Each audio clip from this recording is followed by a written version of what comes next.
Hi everyone.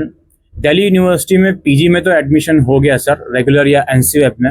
अब आगे का क्या प्रोसेस है, हमारी क्लासेस कब से स्टार्ट होंगी, हमारा सेशन कब से शुरू होगा, कब हमें कॉलेज जाना है, कैसे पता चलेगा, कहाँ देखना पड़ेगा, आइए विस्तार से इस वीडियो में बात करते हैं।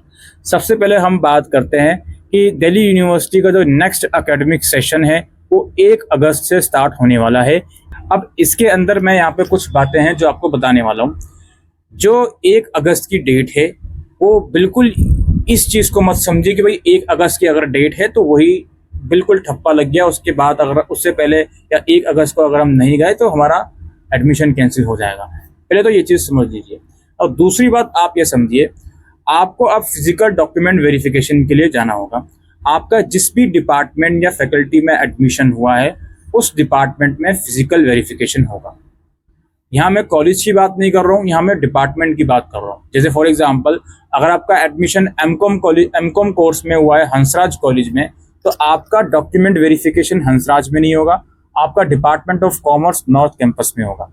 वहीं अगर आपका किसी साउथ कैंपस के कॉलेज में एडमिशन हुआ है तो आपका वेरिफिकेशन साउथ डिपार्टमेंट में होगा। ठीक है, जैसे लेडी श्रीराम कॉलेज में एमए पॉलिटिकल साइंस में एडमिशन हुआ है तो वो साउथ डिपार्टमेंट पॉलिटिकल साइंस का जो है साउथ कैंपस में वहाँ पर होगा। फिजिकल डॉक्यूमेंट वेरिफिकेशन वहाँ होते हैं। और तो और जो आपकी क्लासेस होती हैं पीजी की वो भी वहीं पर लगती हैं।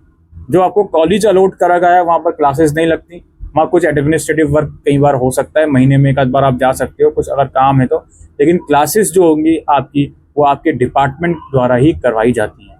ठीक है, अब यहाँ पे हम कुछ चीज़ें हैं जो आपको बताना चाहते हैं। 1 अगस्त या उससे पहले पहले आपका जो भी डिपार्टमेंट है, जैसे आपका पॉलिटिकल साइंस में एडमिशन हुआ है तो department of political science, history में हुआ है डिपार्टमेंट ऑफ हिस्ट्री, इंग्लिश में हुआ है department of English, science chemistry में हुआ है डिपार्टमेंट ऑफ केमिस्ट्री। तो इनकी वेबसाइट आप सर्च करोगे, सिंपल आप गूगल पे लिखियो DU department of political science official website, आराम से आ जाएगी। तो 1 अगस्त के आसपास या उसके थोड़ा सा बाद में आपकी डिपार्टमेंट की वेबसाइट पर एक काउंसलिंग का शेड्यूल आएगा, ओरिएंटेशन प्रोग्राम का शेड्यूल आएगा, जिसमें ये बताया जाएगा कि आपका ओरिएंटेशन किस दिन है, कितने बजे है, वो आपको वहाँ पे जाना पड़ेगा। और जो भी डॉक्यूमेंट्स की रिक्वायरमेंट है वो आपको उस नोटिस में बता दी जाएंगी कि आपको ये डॉक्यूमेंट लाने हैं ओरिएंटेशन डे के दौरान, या ओरिएंटेशन अगर अलग रखेंगे वो फिजिकल डॉक्यूमेंट वेरिफिकेशन का टाइम अलग रखेंगे तो वो भी वो लोग आपको उस नोटिस में बता देंगे। अगेन ये नोटिस कब आएगा, क्योंकि 1 अगस्त से सेशन स्टार्ट है तो 1 अगस्त या उसके आसपास ही नोटिफिकेशन आएगा। और जैसे कि मैंने कहा, ज़रूरी नहीं है सारे डिपार्टमेंट 1 अगस्त से ही शुरू करें, कुछ कुछ थोड़ा लेट भी कर सकते हैं। ठीक है, तो ये तो आपको पहली जिम्मेदारी है कि आपको अपने डिपार्टमेंट या अगर लॉ फैकल्टी है तो उनकी वेबसाइट चेक करते रहनी है, वहाँ पर डिटेल शेड्यूल और गाइडलाइंस आएंगी ना। अब यहाँ पे कुछ चीज़ें हैं जो मैं आपको बता दूँ। सबसे पहले तो जो भी डॉक्यूमेंट्स की रिक्वायरमेंट वो लोग रखते हैं, अगर वो डॉक्यूमेंट आपके पास नहीं है तो थोड़ा सा टाइम वो लोग देते हैं कि कोई बात नहीं, हम आपको 15-20 दिन 25 दिन देंगे, आप डॉक्यूमेंट जमा कर देना।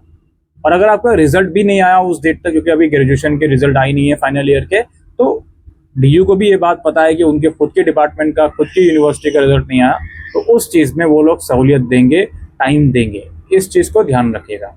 दूसरी बात हम कहना चाह रहे थे कि मान लीजिए एक पर्टिकुलर डिपार्टमेंट है, let's say department of history, उन्होंने 4 अगस्त को ओरिएंटेशन रखा और आप लोग जा नहीं पाए उस दिन, तो कोई पहाड़ नहीं टूट पड़ेगा। आप लोग घबराना नहीं कि सर ओरिएंटेशन में नहीं गया, अब क्या होगा, मुझे इन्फॉर्मेशन कैसे मिलेगी, ऐसा कुछ नहीं है। वेबसाइट पर टाइम टेबल भी आता है ओरिएंटेशन के बाद कि भाई इस दिन से क्लासेस शुरू हैं, आप उसके हिसाब से जा सकते हो। और ज़रूरी नहीं है कि अगर 5 अगस्त को ही या 6 अगस्त को ही डॉक्यूमेंट वेरिफिकेशन का दिन था, आप नहीं गए तो ख़राब हो जाएंगी सारी चीज़ें, ऐसा नहीं होता है। आप next to next working day में चले जाइए, वो सारी चीज़ें आप लोगों की वेरीफाई कर लेंगे।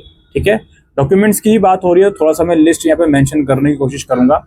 इसमें अगेन वही है, जो पीजी का फॉर्म आपने भरा है उसका प्रिंट आउट ले जाइएगा, CUET का स्कोर कार्ड ले जाइएगा, 10th और 12th की मार्कशीट ले जाइएगा, ग्रेजुएशन की मार्कशीट ले जाइएगा, और ग्रेजुएशन का रिजल्ट अगर आ चुका है तो साथ में प्रोविजनल सर्टिफिकेट या डिग्री दोनों में से एक ले जाइएगा। अगर आपका ग्रेजुएशन दूसरी यूनिवर्सिटी का है तो माइग्रेशन सर्टिफिकेट भी चाहिए होगा। अगर आपका कोई रिजर्व कैटेगरी है, OBC, EWS, SC ST वगैरह, उसका डॉक्यूमेंट चाहिए होगा। अपार्ट फ्रॉम इट, जो लॉ फैकल्टी है वो लोग कैरेक्टर सर्टिफिकेट भी मांगते हैं, 6 महीने से ज़्यादा पुराना ना हो तो कैरेक्टर सर्टिफिकेट भी आपको चाहिए होगा लॉ फैकल्टी के अंदर। ठीक है, तो यही है। बाकी अगर आपका किसी कोटा के थ्रू एडमिशन हुआ है, आर्म्स कोटा, स्पोर्ट्स कोटा, तो उसका डॉक्यूमेंट आपको चाहिए होगा, बहुत लिमिटेड डॉक्यूमेंट चाहिए होते हैं, कोई ऐसा मेजर डॉक्यूमेंट नहीं चाहिए होते। ठीक है, बाकी अगेन जब शेड्यूल आएगा, गाइडलाइंस आएंगी, उसमें भी लिखा रहता है कि कौन कौन से डॉक्यूमेंट्स की आपको रिक्वायरमेंट है, वो लेकर आप लोग जाओगे और जो भी आपका सेशन वगैरह है 1 अगस्त से बाद स्टार्ट हो जाएगा, आप उसके हिसाब से अपनी क्लासेस को अटेंड कर सकते हो। ऑलराइट, ये डिटेल इन्फॉर्मेशन हम इस वीडियो के अंदर देने आए थे कि अब पीजी में एडमिशन होने के बाद आगे का क्या प्रोसेस है, कब से आपकी क्लासेस, ओरिएंटेशन, ये सब चीज़ें कब होंगी। उम्मीद करता हूँ ये वीडियो आपको यूज़फुल लगी हो, तो वीडियो को शेयर करिएगा। Thank you.